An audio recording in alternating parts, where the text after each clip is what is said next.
1969లో release అయినటువంటి ఈ కథానాయకుడి cinema ఆనాటి ఆంధ్రప్రదేశ్ ప్రభుత్వ ఉత్తమ చిత్రంగా ఎంపికయ్యి బంగారు నంది అవార్డు సాధించింది. దీనికి దర్శకత్వం హేమాంబరధరరావు గారు, రచన ముళ్ళపూడి వెంకటరమణ, స్క్రీన్ ప్లే బొమ్మిడిపాటి రాధాకృష్ణ, తారాగణం ఎన్టీ రామారావు గారు కథానాయకుడిగా, జయలలిత కథానాయికగా, చలపతిరావు, నాగభూషణం ప్రధాన పాత్రలో గోపాలకృష్ణ ప్రొడక్షన్స్ నిర్మించిన చిత్రం ఇది.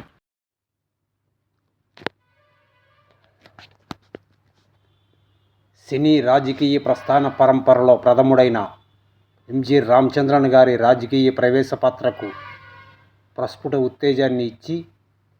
సరి అయిన సమయంలో తమిళ ప్రజలకు చిత్రపరంగా తన చిత్తశుద్ధి తెలిపేటటువంటి చిత్రంగా ఈ సినిమాను నాగిరెడ్డి గారి ద్వారా నమ్నాడు పేరుతో రీమేక్ చేయించి తమిళనాడు అంతటా జైహో జననేత అనిపించుకొని తన నట రాజకీయ వారధి జయలలిత సహితంగా ప్రజాక్షేత్రంలో ప్రవేశించిన ప్రజాస్వామ్య పరిధిలో ప్రజాపక్షపాతిగా పేరొంది పలు సంక్షేమ పథక రచనా ప్రావీణ్యుడిగా ప్రఖ్యాతిగాంచిన అన్న నందమూరి సాహచర్యంతో చరిత్ర సృష్టించిన ఎంజి రామచంద్రన్ గారి ఆద్య చిత్రంగా నిలిచిన సినిమా కథానాయకుడి. ముళ్ళపూడి వెంకటరమణ గారు రాజకీయాలపై రాసిన వ్యంగ్య కథల మాలిక రాజకీయ బేతాళ పంచవిశంతికలోని స్వామిద్రోహి అనే ఒక చిన్న కథను 150 పేజీల చూపరులను ఆకర్షించే విధమైన దృశ్య రూపమాలికగా పూర్తి నిడివి గల కథగా అభివృద్ధి చేసి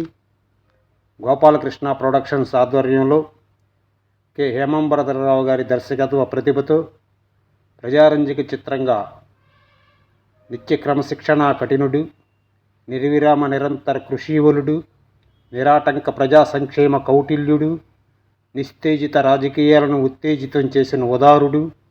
నిరాసక్త నిరుపేద ప్రజలకు నిజరూప రాముడు, స్వర్గీయ నటరత్న నందమూరి తారక రాముడు కథానాయకుడిగా, అలాగే తమిళ సినిమాలలోనూ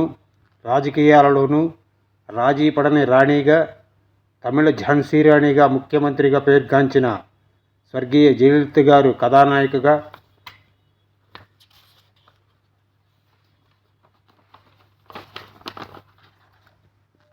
అన్నగారిని అనునిత్యం అంటిపెట్టుకొని ఆయనతోనే సినీ జీవితాన్ని ఆస్వాదించిన అల్లరి, అవును, ఆవిరి, అనసూయ, అమరావతి వంటి ఈనాటి టెక్నికల్ వాల్యూస్తో తెరకెక్కించిన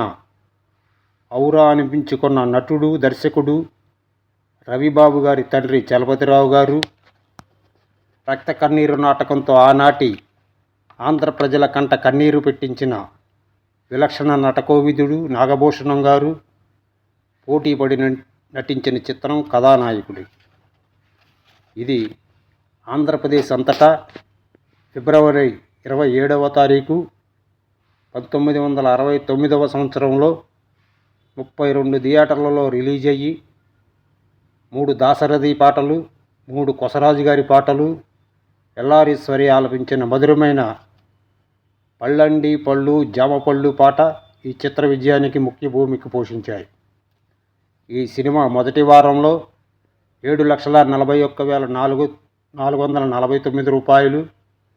2 వారాలకి 12,88,435 రూపాయలు వసూలు సాధించి